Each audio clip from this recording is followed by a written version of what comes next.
ফের মেট্রোয় বিভ্রাট। দমদম থেকে দক্ষিণেশ্বর পর্যন্ত ফের বন্ধ মেট্রো চলাচল। দুপুর 1:52 থেকে বন্ধ রয়েছে আপ এবং ডাউন লাইনে মেট্রো চলাচল। এই বিষয় নিয়ে বিস্তারিত জানতে কথা বলে নেব। আমাদের সঙ্গে টেলিফোন লাইনে রয়েছেন প্রতিনিধি অরিত্রিক ভট্টাচার্য। অরিত্রিক, ঠিক কি কারণে মেট্রো চলাচল বন্ধ রয়েছে এবং পরিষেবা স্বাভাবিক হতে কতটা সময় লাগতে পারে, কি জানতে পারছো?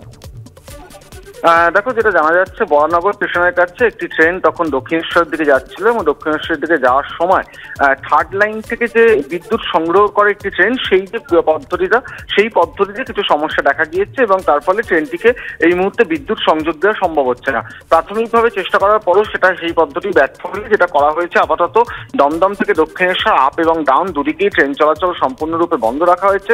ট্রেন আপাতত চলাচল করছে শুধুমাত্র দমদম থেকে নিউ গড়িয়ার মধ্যে। 1:52 থেকে এই ট্রেন চলাচল সম্পূর্ণরূপে দমদম থেকে দক্ষিণেশ্বর বন্ধ রয়েছে এবং তোমাকে জানিয়ে রাখি, বৃহস্পতিবারও কিন্তু দুপুরের দিকে এরকম একটি সমস্যা হয়েছিল। তার জেরে প্রায় 7 ঘন্টার মতন দমদম থেকে দক্ষিণেশ্বর মেট্রো চলাচল বন্ধ থাকে। পরে নোয়াপাড়া অব্দি মেট্রো চালু করা গেলেও কিন্তু বাকি অংশটা দক্ষিণেশ্বর অব্দি মেট্রো চলাচল বন্ধই ছিল। আজকেও ঠিক অনুরূপ ঘটনা ঘটেছে এবং তার জেরে এই মুহূর্তে সম্পূর্ণ মেট্রো সার্ভিস বন্ধ রয়েছে। এখন শুধুমাত্র দমদম থেকে নিউ গড়িয়া বা কবি সুভাষ পর্যন্ত মেট্রো চলাচল করছে। দমদম থেকে দক্ষিণেশ্বরের মেট্রো সম্পূর্ণরূপে বন্ধ রাখা হয়েছে। মাধুরী, ধন্যবাদ অরিত্রিক। স্মোক ক্যান নিয়ে সংসদের ভেতরে তাণ্ডবের জন্য বিশেষ ধরনের জুতো তৈরি করা হয়েছিল। উত্তরপ্রদেশের লখনৌ থেকে এই জুতো তৈরি করা হয়েছিল, যে জুতো পরে সাগর শর্মা এবং মনোরঞ্জন ডি তারা সংসদের ভেতরে প্রবেশ করেছিল। দিল্লি পুলিশের স্পেশাল সেল এফআইআরে উল্লেখ করেছে এই কথা। দিল্লি পুলিশের দাবি, ডান পায়ের জুতোর সোল মোটা করা হয়েছিল অতিরিক্ত রাবার ব্যবহার করে। এরপর তাতে গর্ত করা হয় এবং সেখানে স্মোক ক্যান বা স্মোক ক্যানিস্টার ঢোকানো হয়। গর্ত বোঝাতে এর ওপর আবার রাবার সোল লাগানো হয়। সমতা বজায় রাখার জন্য, ভারসাম্য বজায় রাখার জন্য ডান পায়ের সোলও মোটা করা হয়েছিল। সেখানে গর্ত করারও চেষ্টা করা হয়েছিল বলে দিল্লি পুলিশের দাবি। পুলিশ সূত্রে খবর, সাগরের জুতোর রং ছিল ধূসর আর মনোরঞ্জন পরেছিল গাঢ় ধূসর রঙের জুতো।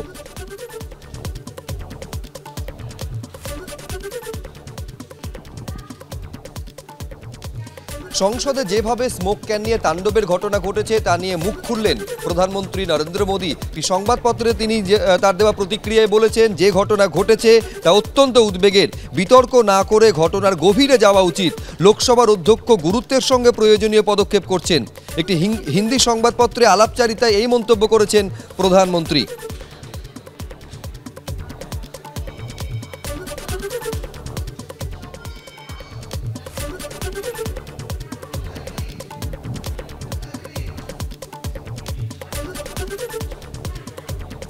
নতুন সংসদ ভবনে এই তাণ্ডবের ঘটনা নিয়ে কি বলেছেন লোকসভায় কংগ্রেসের দলনেতা অধীর রঞ্জন চৌধুরী।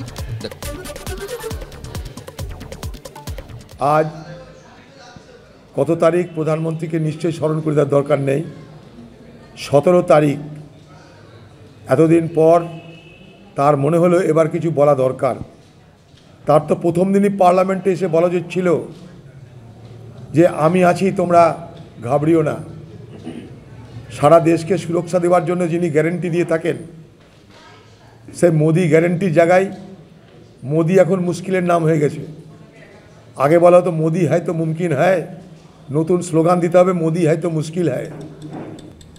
অনেক আগে যে কাজ করা উচিত ছিল, বিরোধীদের চাপে তাকে আজকে মুখ খুলতে হয়েছে, ভারতবর্ষের মানুষের চাপে তাকে আজকে মুখ খুলতে হয়েছে।